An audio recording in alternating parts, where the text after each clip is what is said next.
Gravou aí? Se gravou, vou logar no Instagram. Calma.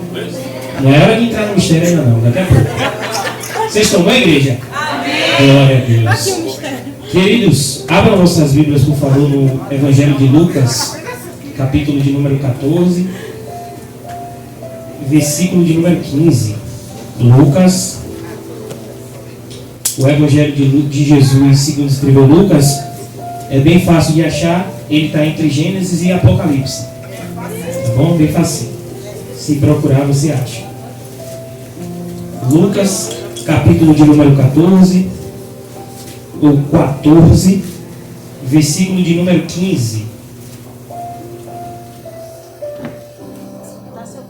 Glória ao nome de Jesus.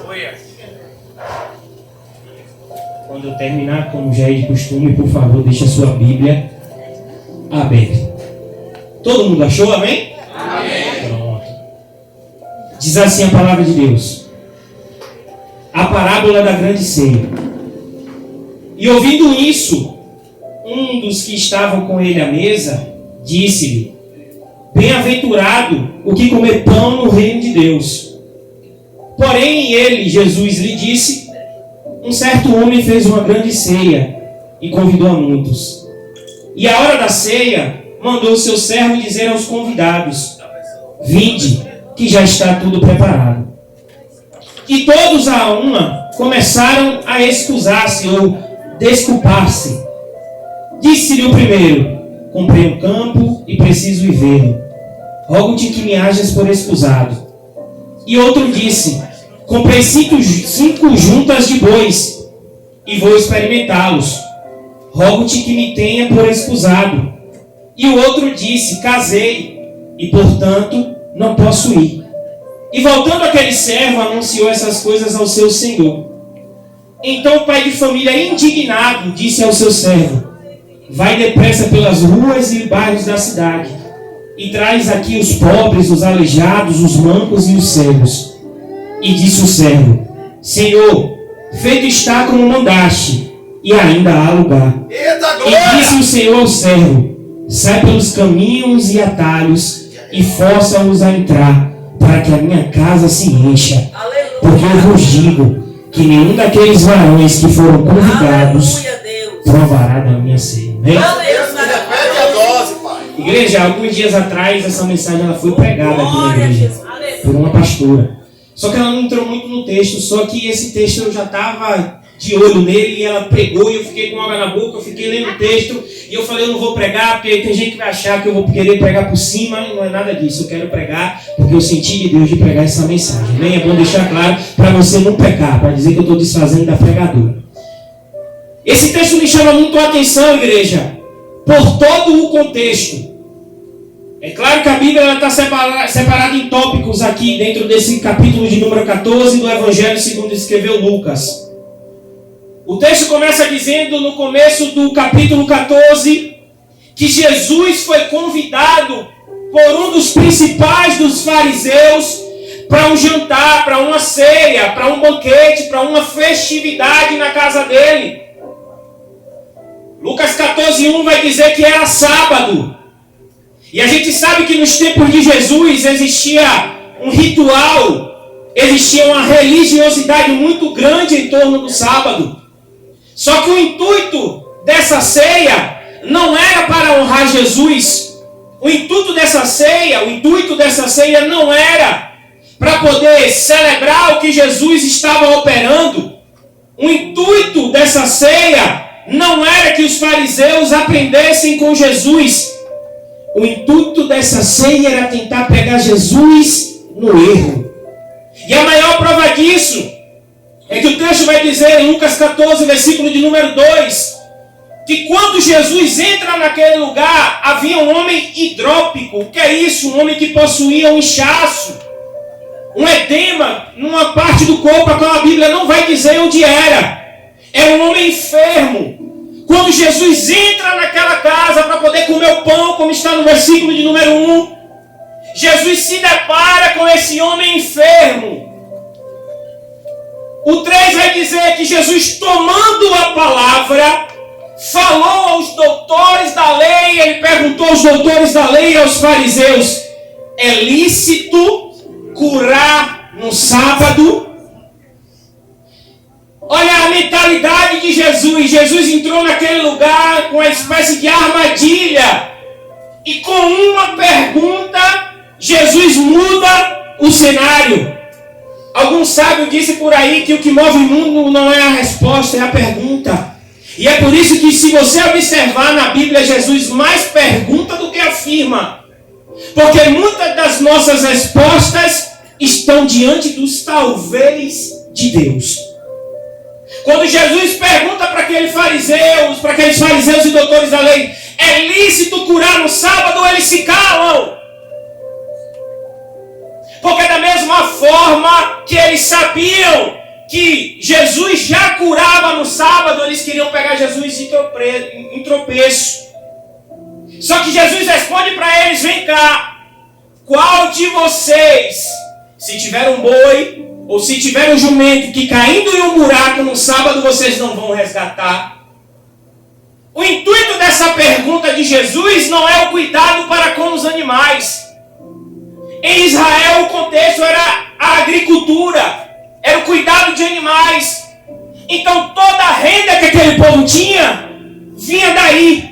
O que Jesus estava dizendo é: se fosse alguma coisa que mexesse no seu bolso, eu duvido que você não faria dia de sábado.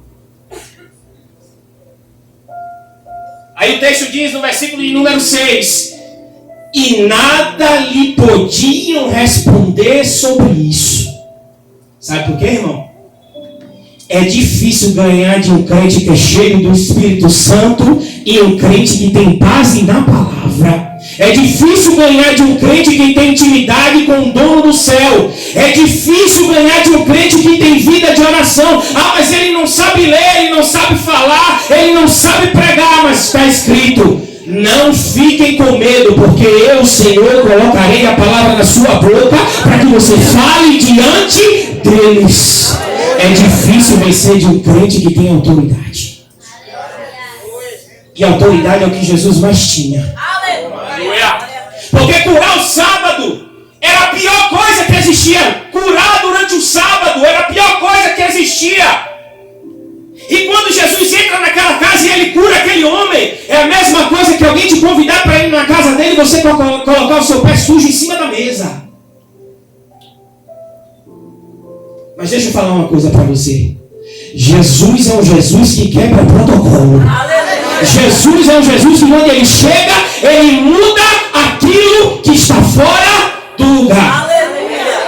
Mas deixa eu falar uma coisa para vocês. Jesus quebra protocolo, mas não muda princípios. É verdade, Jesus tira um de um lugar e coloca em outro, desde que esteja baseada e baseado na sua palavra. Depois dele curar esse moço que tinha essa enfermidade, Jesus começa a condenar agora a busca pelos primeiros assentos. Porque no jantar, aquela mesa, as pessoas brigavam para ficar mais próxima dos lugares de honra. Hoje em dia não mudou. Hoje em dia ninguém quer ser o último. Hoje em dia ninguém quer ficar distante. Se você compra um ingresso para ir em qualquer evento, no cinema, no teatro, ninguém quer sentar na parte de trás, porque é difícil de enxergar. Se for um circo, vai ser difícil você sentando na parte de trás, que chame o seu filho ou te chame para você participar. Isso é o antigo. Só que Jesus nos ensina: olha, quando você for convidado para alguma coisa, não senta na frente, senta na parte de trás. Porque pensa na vergonha que vai ser você sentar na frente, alguém chegar do seu lado e falar: tem como você levantar? Porque tem alguém mais importante do que você que precisa sentar aí. E Jesus chega, ensina que nós devemos nos colocar na posição de servo. Certa vez, os discípulos estavam discutindo entre si para ver quem era o maior. E Jesus ensina que no reino de Deus é tudo ao contrário. O menor é o maior, e o maior é o menor. O primeiro é o último, e o último vai ser o primeiro. Jesus ensina, Lucas capítulo 14, versículo de número 11, Jesus ensina um princípio que nós temos esquecido nesses dias. E um versículo que também erroneamente é interpretado. Jesus diz, portanto, qualquer que a si mesmo se exaltar, será humilhado. E aquele que a si mesmo se humilhar, será exaltado. Não é quando alguém te humilha que Deus vai te exaltar. É quando você se humilha diante da presença de Deus. O nosso Deus que está no céu, Ele vai te exaltar. Glória a Deus. É pregado, igreja, que quando a gente sofre perseguição, que Deus vai nos exaltar, não. É quando a gente se humilha diante do Todo-Poderoso que Ele nos exalta. Daniel, a primeira atitude de Daniel, ele não estava preocupado com cargo, com posição. Daniel estava preocupado com a vida dos magos, dos sábios da Babilônia. E quando ele se prostra diante de Deus, o Deus que está no céu, revela a Daniel os projetos que só ele e o rei sabiam. Glória a Deus. Para entender o reino do céu, o primeiro passo é se humilhar. 1 Pedro capítulo 5, versículos 6 e 7. Humilhai-vos debaixo da potente mão de Deus, para que ao devido tempo Ele vos exalte, lançando sobre Ele toda a vossa ansiedade, porque Ele tem cuidado de vós. Humilhai-vos debaixo da potente mão de Deus, para ao devido tempo, na hora certa, Ele vai nos exaltar. Aleluia. E aí Jesus continua a advertência para aquele povo que estava naquele jantar. Olha, quando vocês fizerem, está no versículo 12, 13 e 14, quando vocês fizerem um jantar, uma ceia, não chama os poderosos, não. Não chama alguém que pode te retribuir ou te dar alguma coisa, não. Chama os pobres, chama os cegos, chama os aleijados. Sabe por quê? Hoje em dia é pregado sobre o network, que crente tem que fazer network. Não há nada errado em fazer amizade. Mas hoje a maioria dos relacionamentos são baseados no interesse. Olha, eu vou chamar fulano para minha casa, porque se eu precisar de um favor, eu vou até fulano e ele vai me ajudar. Jesus está advertindo sobre a troca de interesses e a preocupação que o crente precisa ter com a caridade. Já não se preocupa mais, igreja. Dia de domingo é o frangão assado, é a lasanha, é o feijão, é a carne. Mas a gente não se preocupa mais se o vizinho do lado também está com a sua barriga cheia. E caridade não é só comida, é visitar, é ir lá, é orar. Hoje em dia está mais fácil, você nem precisa ir na casa, é só mandar uma mensagem no WhatsApp. Mas parece que a gente tem esquecido disso a cada dia que passa. Criticamos os nossos irmãos católicos por conta da idolatria a imagens. Mas quando tem qualquer tipo de situação, eles são os primeiros a se colocarem à disposição para poder ajudar. Os nossos irmãos espíritas mandaram toneladas e toneladas de roupas e de alimentos quando teve aquela enchente no Rio Grande do Sul. E me diz o que foi que as igrejas evangélicas de Feira de Santana fizeram? Nada. Jesus está advertindo aquelas pessoas que estão ali dentro. E aí você percebe que o clima daquele lugar não ficou bom. Pense aí, você convida alguém para sua casa. Essa pessoa começa a ser confrontada e começa a confrontar. Aí nós chegamos no versículo 15 que nós acabamos de ler. E ouvindo isso, um homem que estava com ele à mesa disse: bem-aventurado que comer pão no reino. Sabe o que esse cara quis fazer? Calma aí. Vamos parar com isso, vamos resolver isso aqui. Não. Aqui é pra gente conversar, celebrar, calma aí, vamos ceiar, vamos jantar. Aí o que é que ele tenta fazer? Ele tenta dar um cala-boca em Jesus. Ele tenta dizer uma palavra que agrada a Jesus, sabe por quê? Jesus vinha pregando sobre o reino dos céus. E ele chega e diz: olha, bem-aventurado não é que come desse pão que está na mesa, é que come do pão que desce do céu. E Jesus já tinha dito que ele era o pão que desceu do céu. Mas deixa eu te dizer uma coisa, não é palavra bonita que move o coração de Jesus. O que move o coração de Jesus é um espírito de obediência. Não adianta orar bonito, não adianta orar em língua estranha se você não guarda a sua língua, se você não obedece os mandamentos e não tem um coração quebrantado diante de Deus. Você abre amanhã o seu WhatsApp, o seu Instagram, é cheio daquelas mensagens. Bom dia, que você tenha um dia lindo e maravilhoso. Aí todo mundo coloca as mensagens todo dia de manhã no status do WhatsApp para dizer assim: eu falei uma palavra bonita, eu comecei o meu dia bem com Jesus, porque eu botei essa frase no meu status. Não é isso que Jesus está procurando.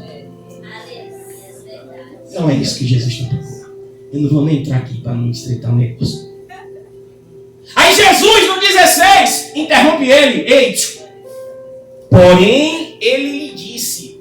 Porém, é transitório. Jesus está querendo sair de um lugar para ir a outro. A frase foi bonita, a intenção foi boa. Mas Jesus queria ensinar uma coisa para aqueles homens que estavam naquele lugar.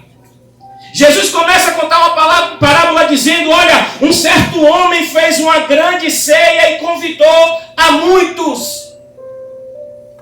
E a hora da ceia, está no 17, mandou o seu servo dizer aos convidados: vinde que já está tudo preparado. Observe que no 16 o convite já foi feito.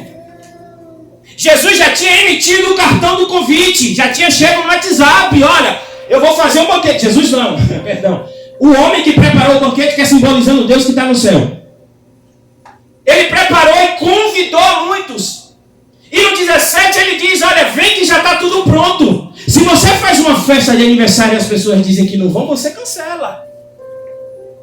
Quando o convite foi feito, Anderson, todo mundo que foi convidado aceitou. Então é por isso que o Senhor, que aqui representa Deus, preparou tudo, preparou todo o banquete, porque o primeiro convite ele foi aceito. Se a gente for analisar a Bíblia, esse primeiro convite aqui que foi aceito são os patriarcas: Abraão, Isaac, Jacó, e alguns dizem que Jó também era patriarca. O primeiro convite foi aceito. E tudo que os judeus e fariseus daquela época se vangloriavam é que eles eram descendentes de Abraão. Eles enchiam a boca: nós somos descendentes de Abraão, nós somos descendentes de Davi. Aí o texto diz que quando o servo do Senhor que preparou a ceia avisa a todos que o banquete está preparado, todos começam a se esquivar. Todos começam a recusar o convite. O primeiro disse, está no versículo 18: comprei um campo e preciso ir vê-lo. Rogo-te que me haja por desculpado. Primeira coisa: quem é que vai comprar uma casa sem olhar a casa? Você não vai pagar por uma coisa que você não viu. Você não vai comprar um carro que você não entrou. Esse cara já tinha olhado o campo. Ele achou a desculpa perfeita para quê? Para não ir para o banquete que ele foi convidado. O segundo, no versículo 19: comprei 5 juntas de bois e vou experimentá-los. Rogo-te que me hajas por desculpado. Quem é que vai comprar um animal e não vai lá olhar se é Nelore, se está gordinho, se está magrinho? Naquela época não tinha Instagram, não tinha WhatsApp para gravar um vídeo e mandar. A pessoa tinha que sair de onde estava para ir até onde estavam os animais. E o terceiro, no versículo 20, diz: casei e, portanto, não posso ir. Aqui está dividido em 2 categorias: aqueles que não querem seguir a Jesus por causa das bênçãos materiais, e aqueles que não querem servir Jesus porque têm colocado a família acima de Deus. O primeiro não foi porque não tinha, ele queria ir no campo. E o segundo ele não foi porque ele queria olhar o gado. E quantos de nós temos colocado desculpa para não fazer aquilo que Deus já ordenou para que nós façamos? Quantos de nós temos aberto mão dos cultos? Quantos de nós temos aberto mão do evangelismo, da obra de Deus? Porque a obra de Deus não ocorre somente dentro de 4 paredes. Precisamos expandir a nossa mente. Precisamos sair das quatro paredes. Aqui é fácil. Aqui tem cobertura. Aqui tem ventilador. Aqui tem microfone. 95% das pessoas são crentes. Provavelmente qualquer palavra que você pregar pode até desagradar um ou dois. Mas onde Jesus quer nos capacitar, onde Jesus quer nos usar, é lá fora. Onde a única proteção que nós temos é a presença de Jesus, a presença do Espírito Santo, porque é Ele que nos capacita. Pregar aqui é fácil, vai pregar lá fora. E o outro pior de todos: casei e não vou. Os outros dois que estavam apegados à vida financeira e material, pelo menos deram uma desculpa. Esse aqui é aquele crente do peito de pombo estufado. Eu não vou, pronto e acabou. Eu quero ver quem é que vai fazer que eu vá. Casei e não vou. Ah, mas antes de casar, orava para Deus mandar um varão, uma varoa, para fazer a obra. E agora que casou, já não quer fazer mais nada. Acabou, glória a Deus. Manda um filho, manda uma filha, manda Samuel, manda Davi, manda Isaac, manda quem for, para fazer a obra, minha família. Aí quando Deus manda o filho, some também. Me dá um carro, Jesus, é para fazer a obra, é para levar os crentes. Quando vê que o irmão está lá de longe, ele suspende o vídeo e acelera para não dar carona.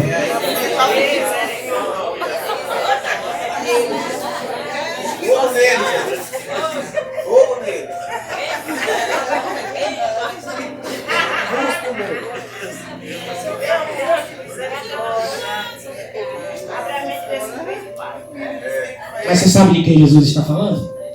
De judeus. João capítulo 1, versículo de número 11. Ele veio para os que era seu, e os seus não, mas todos quantos receberam, deu-lhes o poder de serem feitos filhos de Deus. Eles não quiseram, mas tem quem queira. Tem um ditado aí fora que diz: se tu não quer, tem quem queira. No 21, o servo que vai chamar os convidados, ele retorna. E ele pega e anuncia. Então o pai de família indignado, que aqui representa o nosso Deus, ele se indigna. Disse ao seu servo: vai depressa. Repete comigo, é a única vez que eu vou fazer isso. Vai depressa. Vai depressa. Só mais uma vez. Vai depressa. Olha, já tá acostumado. Tá vendo aí? Vai depressa pelas ruas e bairros da cidade. Sai do lugar que você está acostumado, porque esses convidados eram ali de perto. Aí agora o nosso Deus que está no céu está dizendo: vai pela rua, vai pelos bairros. E traz aqui os pobres, os aleijados, os mancos e os cegos. Se a primeira remessa dos convidados foram os patriarcas, sabe quem é essa segunda remessa de cego, de aleijado, de manco? Éramos nós no passado. Eles não quiseram, mas nós que estamos aqui nessa noite ouvimos a sua voz. Éramos alcoólatras, mentirosos, quem sabe ladrões, mas a graça de Deus nos alcançou. Porque quando a porta para os judeus se fechou, se abriu a porta da graça. Mas a gente não pode esquecer quem nós éramos. É verdade. Aleluia. Senão a gente volta a ser os judeus. Ah, eu quero fazer isso, não dá não. Vou sair com minha família. Não tem nada de errado. Ah, vou fazer. Não, estou trabalhando, não dá não. Meu trabalho é prioridade. O pastor não me dá dinheiro. O pastor não me paga para fazer isso. Eu não sou obrigado a fazer isso. O pastor me paga? Não, não me paga. Mentalidade de quem serve a homem. Mentalidade de quem serve a homem. Se você serve a Deus de verdade, você vai por amor àquele que morreu na cruz no seu lugar. Independente de quem recebe e de quem não recebe. Vai lá, vai na cidade, vai nos bairros, sai da igreja, sai das quatro paredes. No 22 o servo volta e diz: Senhor, está feito como o Senhor mandou, mas ainda há lugar. Ainda há lugar. Nós estamos aqui, mas ainda tem lugar para mais gente. Nós estamos aqui, mas ainda nós temos que ir atrás daqueles que Jesus já marcou com a marca da promessa para poder servir conosco na presença de Deus. Tem muita gente, mas ainda tem lugar. Compra cadeira. Mas não adianta comprar cadeira se não evangelizar. Receba. Mas já está no projeto. Primeiro evangeliza, depois compra cadeira. Já está na boca. Vai comprar cadeira para quê? Para quê? Para jogar a responsabilidade de todas, de 2, 3, 4 pessoas de fazer a obra? Se você não convida seu vizinho, compra a sua cadeira e bota assim, ó. A cada cadeira que eu comprar, eu vou evangelizar uma pessoa durante um tempo para ela sentar naquela cadeira. Isso quer fazer com propósito. Sabe o que é que vai acontecer? Se cada um de nós que estivermos aqui nessa noite doarmos uma cadeira e focarmos em uma alma, a gente vai ter que comprar 2, 3, 4. Daqui a 2 anos vai ter que comprar um outro terreno maior porque não vai caber. Provavelmente o Sim é o bairro de Feira de Santana que mais tem desengrejado. É verdade. O celeiro aqui é grande. É forte. A seara é gigante. Mas cadê os ceifeiros? Cadê os trabalhadores? Cadê aqueles que disseram no passado: Senhor, me usa, eu quero fazer a tua obra? E tem gente que chega para mim e fala: eu estou parado, eu não estou fazendo nada. Como é que você não está fazendo nada com tanta gente para você ganhar para Jesus?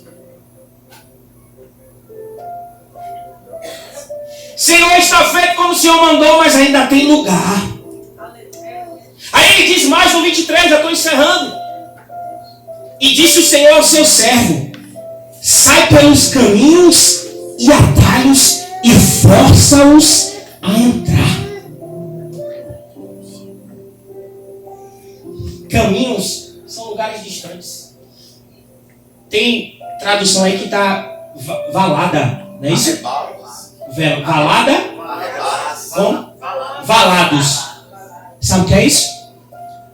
Lugares de difícil acesso, seja por uma barreira humana ou natural.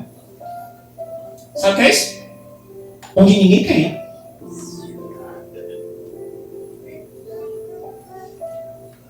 Pregar no terrenal é fácil.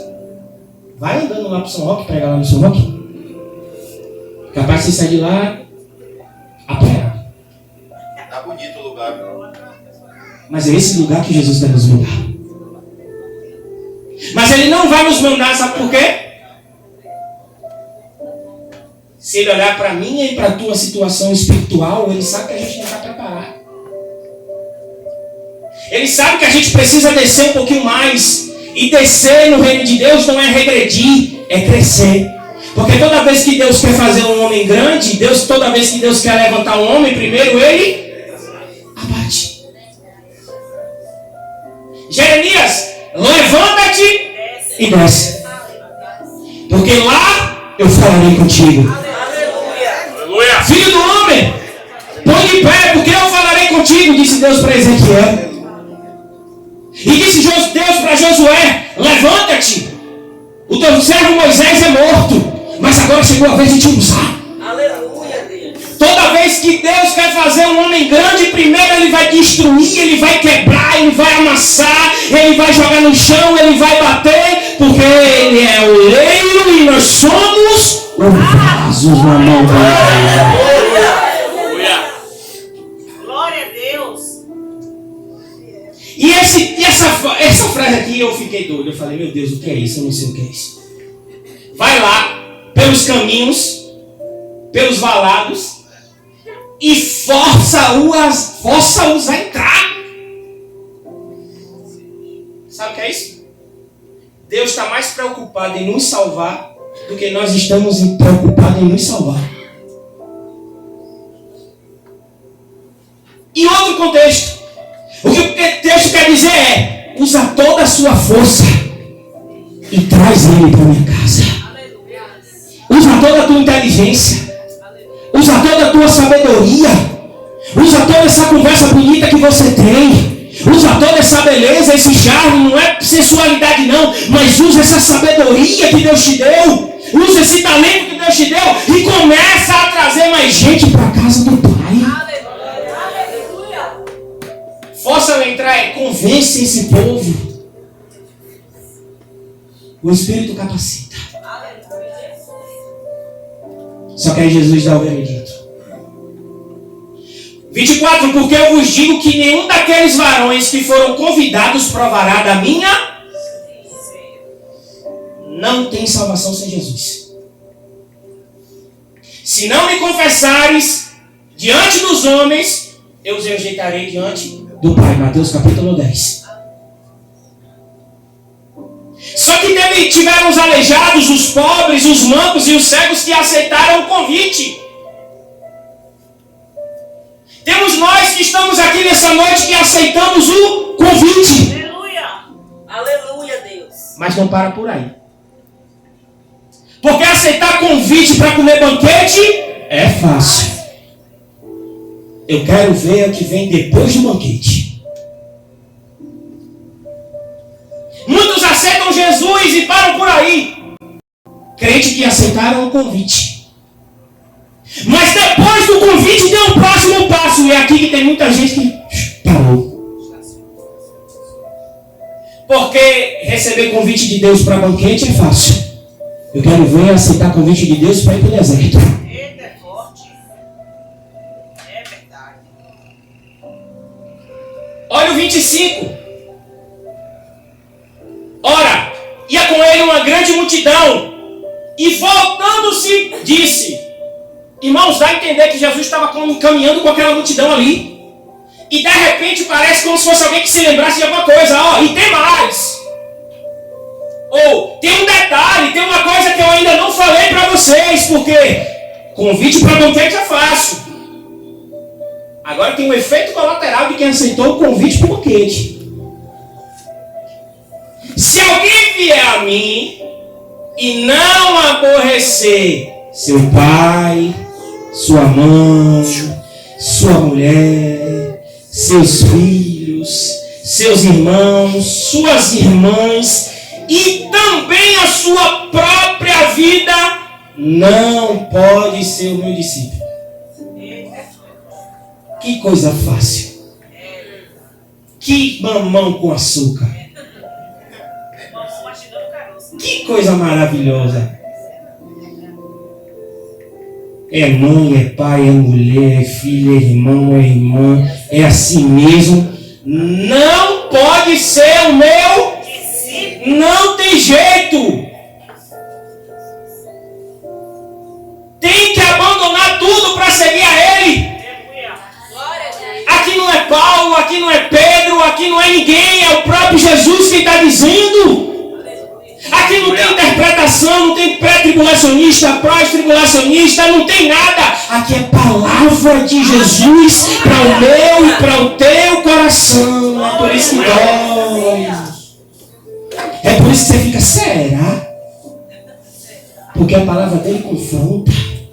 A palavra de Jesus dói, mas traz vida. E vida em abundância. E tem mais. Calma aí, não acabei ainda não. 27. E qualquer que não levar a sua cruz e não vier após mim, não pode ser o meu discípulo. Se a gente acha que não pode piorar, piora. Sabe o que é levar a cruz, irmão? Não é ter marido nem ter uma mulher, não. Tem uns que é uma cruz mesmo, mas não é isso, não. Quando Jesus pegou a sua cruz, ele não foi direto, ele não recebeu a cruz quando ele estava lá no Gólgota, no Monte das Caveiras, não. Ele pegou a cruz e saiu andando pelo meio da cidade. E sabe por que os romanos faziam isso? É para que todo o povo visse que aquela pessoa, aquele homem ou aquela mulher ia morrer. Se alguém olhasse de longe, passando ali uma cruz, falava, morreu ali, já morreu, já foi, acabou. Porque não tinha perdão. Quando Jesus está falando que é para pregar a cruz e seguir, declarar para todo mundo que você também já morreu. Aleluia. Morreu na vida. Morreu na vida. Morreu na vida para viver na morte. A humanidade se divide aqui. Se é vida na vida e morte na morte, ou se é morte na vida e vida na morte. É por isso que Jesus diz lá no livro de João, capítulo 11, acho que é versículo 25 ou 35, aquele que crê em mim, ainda que morra, viverá. Aleluia. Tomar a cruz é confessar diante de todos que você é servo. Aleluia. É parar de se esconder. É verdade. É parar de querer passar despercebido. É querer que ninguém saiba que você é crente. Porque ser crente é cafona. Ser crente está fora de moda. O mundo enxerga o crente como um preconceituoso. Ser crente é ser quadrado. Eu costumo dizer, na igreja é vaso, mas na rua é vasilha. E não é nem Tapaué, que Tapaué é boa. Cara, que diga Isabel. Para poder adiantar por causa do horário, hoje é quinta-feira, não é domingo. Olha o 33 comigo, por gentileza. Assim, pois, qualquer de vós que não renuncia a tudo quanto tem, não pode ser o meu discípulo. Meu Deus do céu. Renunciar a si mesmo, renunciar à família e renunciar a tudo quanto tem. Jesus é amor, Jesus é carinhoso. Oh, Jesus bom, hein? Jesus não faz nada de mal para nós, né, irmão? Quem não é crente, né? Sabe que a gente é crente. Jesus é bom. Tudo que Jesus faz é perfeito. Olha pra cara dela, vai servir aí pra tu ver um negócio. Quem é você nessa noite? Quem somos nós nessa noite? Que só recebeu o convite para comer do banquete? Ou é aquele que está começando a renunciar tudo para poder seguir a Ele? Para encerrar no 34. Bom é o sal, mas se ele se degenerar, com que se adubará? Nem presta para a terra, nem para o monturo, lança-o fora. Coloca aí na tela, Mateus 5, 13, por favor. Todo mundo conhece essa palavra, mas não entende às vezes direito o que a palavra está dizendo. Vós sois o sal da terra. E se o sal for insípido, com que se há de salgar? Para nada mais presta, senão para se lançar fora e ser pisado pelos homens. Se eu e você somos sal da terra, mas se o sal para de salgar, não serve mais para nada. Crente que perdeu a identidade em Cristo não serve mais para nada. O texto diz que não presta nem mais para essa terra. Não tem valor. Sal já é barato. Se não salgar, não presta para nada. E quantos crentes no meio da caminhada têm perdido a sua salinidade? Você pode colocar o melhor tempero do mundo, o melhor tomate, a melhor galinha de quintal na panela, mas se não botar sal, não tem gosto. O crente pode pegar bonito como for, pregar o que for, cantar como for, mas se eu não tiver a presença de Jesus, ele não presta para mais nada. Vós sois a luz do mundo. Mas se a luz apaga, vira escuridão. E o nosso sal tem perdido o sabor. E a nossa luz tem se apagado. Nunca se teve tantos políticos que se dizem evangélicos em Brasília, mas a corrupção a cada dia que passa fica maior. O Brasil é um dos países mais cristãos do mundo, e se não for o pior, é um dos piores países em corrupção no mundo. O sal tem perdido o sabor, e a luz tem perdido o seu brilho.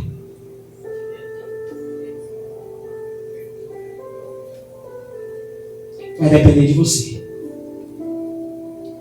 Vai depender de mim. Vai deixar a luz apagar?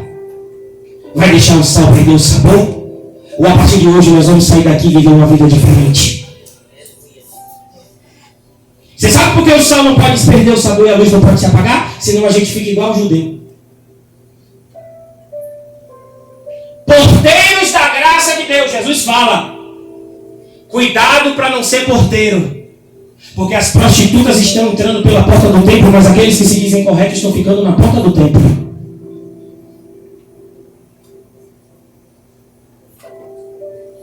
É hora da igreja se levantar e começar a fazer a vontade do Pai.